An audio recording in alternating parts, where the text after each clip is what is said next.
परिवार के एक ऐसे युवराज जो प्रतीक्षा में है कि भारत की गद्दी कब वो छीने, ऐसे व्यक्ति अपना नामांकन भरने निश्चित रूप से अमेठी लोकसभा क्षेत्र आएंगे। अगर इस मंच से कांग्रेस के कार्यकर्ताओं तक मेरी आवाज पहुंच रही हो तो मैं चाहती हूं कि वो अपने उस नेता से पूछे कि अमेठी में नामांकन तो भर देंगे, लेकिन अगर मन उनका वायनाड में है तो वो आज अमेठी की जनता के सामने स्पष्ट करें कि वायनाड में नामांकन भरते वक्त उन्होंने क्यों कहा कि अब वायनाड ही उनका परिवार है। अमेठी लोकसभा क्षेत्र को परिवार के नाम पर चलते रहे। फिर कांग्रेस पार्टी ने ये ऐलान किया है कि एक बार कांग्रेस पार्टी सबकी कमाई बटोर लेगी, इसके बाद जिसको जी चाहे कांग्रेस पार्टी वो कमाई बांटेगी। मोदी जी ने कहा है जब तक मैं जिंदा हूं तब तक कांग्रेस पार्टी दलितों का, पिछड़ों का आरक्षण छीन नहीं पाएगी। है हिम्मत अगर राहुल गांधी में तो नरेंद्र मोदी की इस हुंकार का वो जवाब दे। इस लोकतंत्र के उत्सव में आप लोकतंत्र के हनुमान बन जाइए, कांग्रेस की लंका में आग लगाइए और 20 तारीख को पोलिंग बूथ पर जाकर कमल का बटन दबाइए।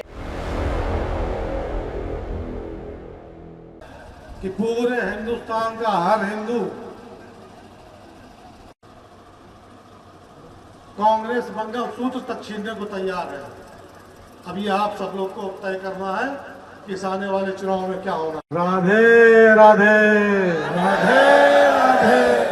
हिंदुस्तान में रहना है, हिंदुस्तान तो जय जय श्री राम, जय श्री राम, जय जय श्री राम, जय श्री राम। बोलो सियावर रामचंद्र की जय, बोलो सियावर रामचंद्र की जय। बहुत बहुत धन्यवाद। आप लोग अपने अपने स्थान से स्थान ग्रहण कर लें। मेरा आग्रह है हम सबकी जीत का बिगुल इसी क्षेत्र से जो बजा, जो हुंकार भरी गई, उसका परिणाम ये हुआ कि भारतीय जनता पार्टी का कमल का फूल इस पूरे क्षेत्र में खिला। भारत की राजनीति में भारतीय जनता पार्टी के समर्थकों ने, क्षेत्र के नागरिकों ने एक इतिहास रचा और कांग्रेस के राष्ट्रीय अध्यक्ष को इस क्षेत्र से हराकर भारत की राजनीतिक इतिहास में सुनहरे अक्षरों में अपना नाम दर्ज किया। आप भी जानते हैं, हम भी जानते हैं कि वायनाड का चुनाव खत्म हो चुका है।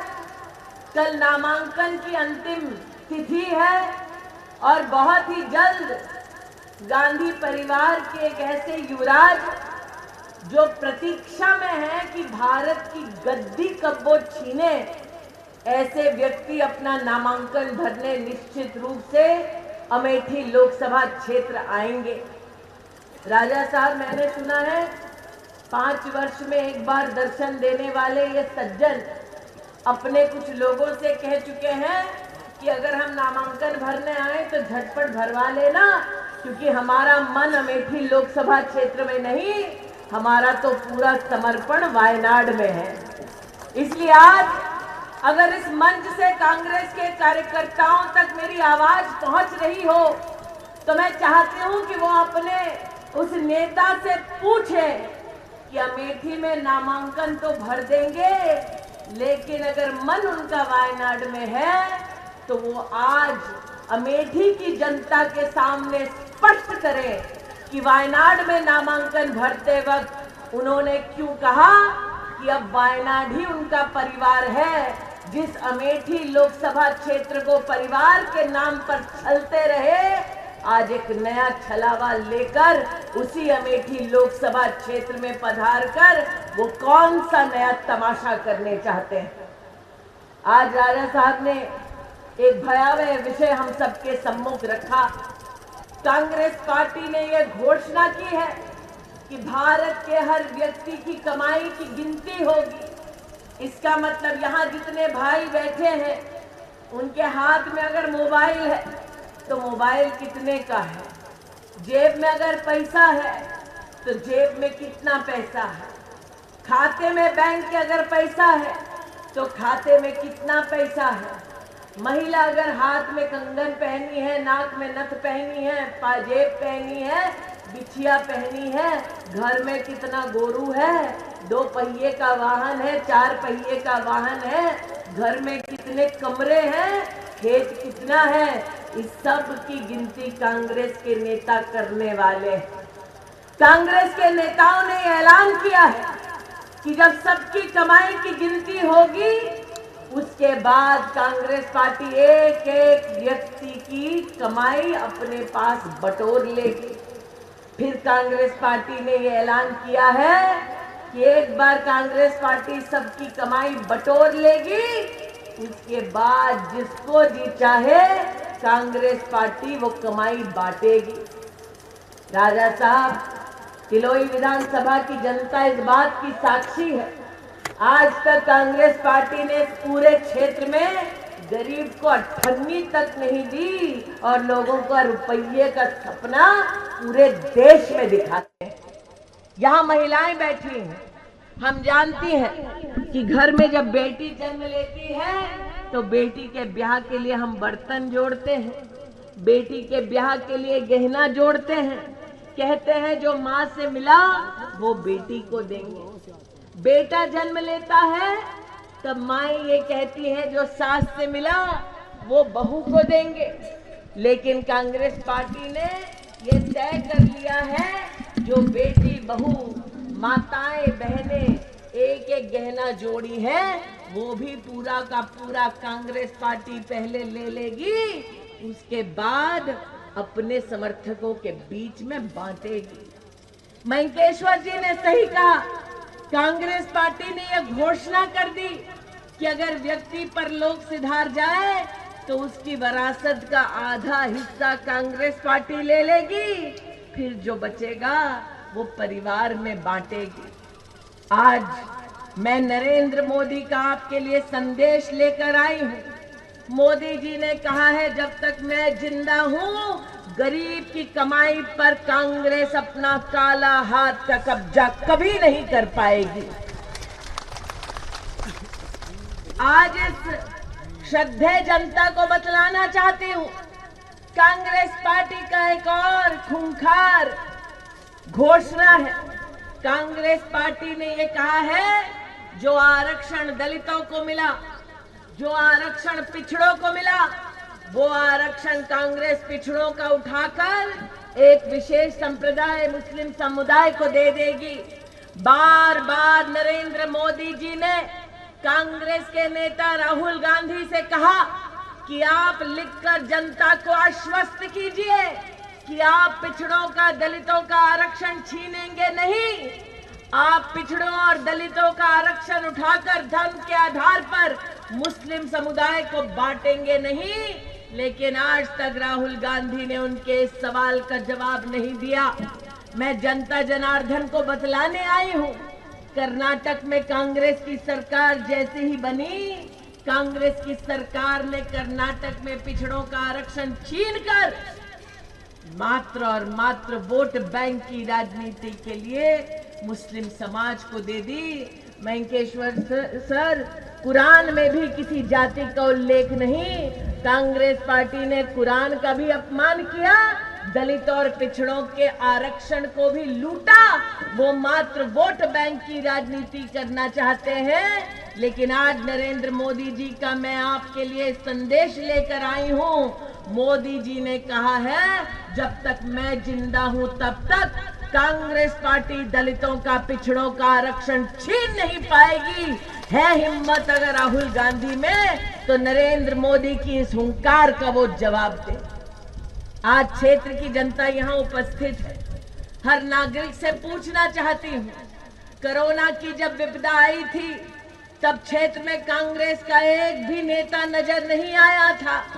कोरोना की विपदा जब आई थी तब भारतीय जनता पार्टी के कार्यकर्ताओं ने हर गांव में मास्क बांटा था, हर गांव में सैनिटाइजर बांटा था। यहाँ कितने नागरिक हैं जिन्होंने कोरोना में मुफ्त का टीका लगवाया है? थोड़ा हाथ उठाकर बतलाइए। लगवाया सबने? 2 टीका लगाया कि 3 टीका लगाया? 2। अरे भैया, बाजार में एक टीके की कीमत 600 रुपया, 2 लगाए हो तो 1200 रुपया, 3 लगाए हो तो 1800 रुपया। अगर मोदी ना होते तो क्या गरीब की जेब में मुफ्त का टीका लगाने का 1800 रुपया था कि नहीं था?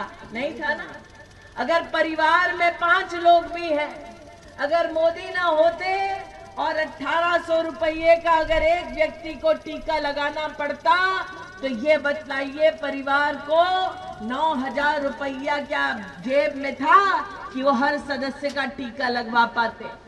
इसलिए आज आपसे पूछने आई हूँ, जब नरेंद्र मोदी ने टीका भिजवाया तब सुई लगाने से पहले डॉक्टर ने पूछा था कौन जात हो कौन धर्म हो?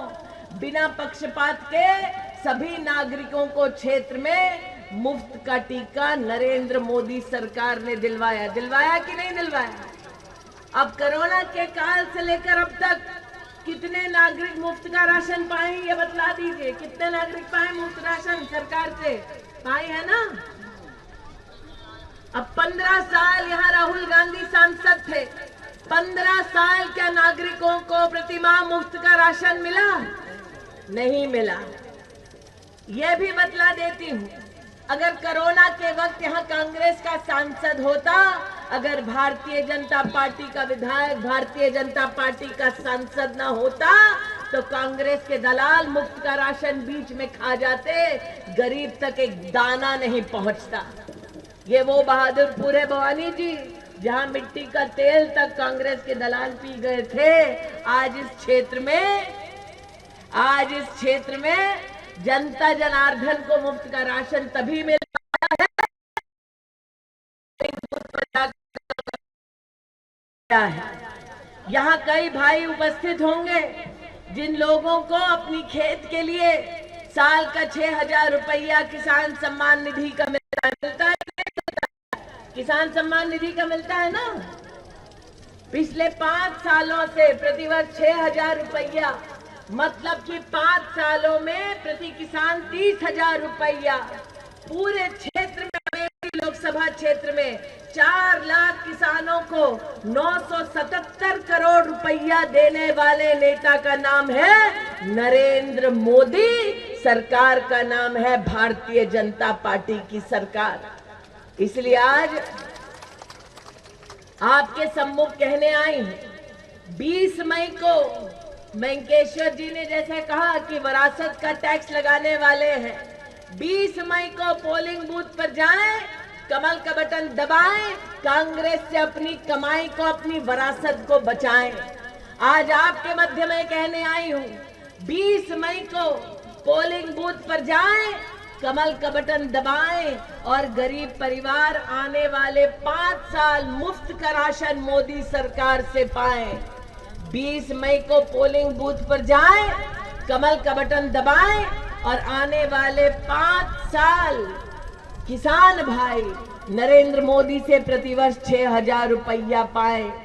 आज नागरिकों से कहने आई हूं, योगी की सरकार है, मोदी की सरकार आने वाली है। इन दोनों सरकारों का अगर लाभ लेना है तो 20 मई को जाकर कमल का बटन दबाना है और भारतीय जनता पार्टी का सांसद बनाना है। आज आपके मध्य में आकर मैं स्मरण करती हूं कि जब भव्य राम मंदिर का निर्माण हो रहा था तो हमने प्राण प्रतिष्ठा समारोह के लिए सभी परिवारों तक अक्षत पहुंचाया था। कितने लोगों के घर में अक्षत पहुंचा? कितनों को प्रसाद मिला ना? कितने लोगों ने इनकार कर दिया प्रसाद लेने से? किसी ने इनकार नहीं किया ना। भगवान का तो किसी ने अपमान नहीं किया। अब देखिए आप, यहाँ पर अमेठी लोकसभा क्षेत्र में एक राम भक्त ने प्रभु के प्रसाद को स्वीकार किया और वहां राहुल गांधी ने राम जी के भव्य मंदिर में प्राण प्रतिष्ठा समारोह के निमंत्रण को ठुकरा दिया। ये वो कांग्रेस पार्टी है, जब केंद्र में सत्ता में थी तो उन्होंने अदालत में दस्तावेज लिखकर दे दिया कि भगवान राम का कोई अस्तित्व नहीं। ये वो कांग्रेस पार्टी है जिसने भव्य राम मंदिर के निर्माण पर न खुशी जताई और प्राण प्रतिष्ठा समारोह का इन्होंने खुलकर विरोध किया। और अब आया है चुनाव का मौसम, तो ये निश्चित रूप से प्रभु का नाम लेंगे, प्रभु को भी ठकेंगे, भक्तों को भी छलेंगे। इसलिए हम कहते हैं कि जो सच्चे दिल से राम का नहीं, वो हमारे किसी काम का नहीं।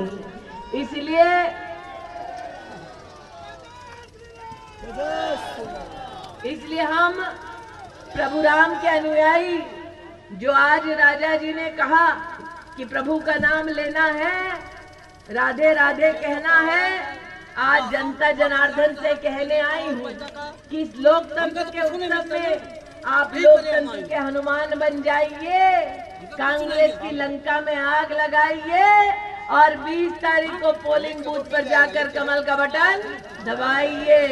कांग्रेस की लंका में आग लगाइए और 20 तारीख को पोलिंग बूथ पर जाकर कमल का बटन तो बोलो भारत माता की, भारत माता की, भारत माता की, सियावर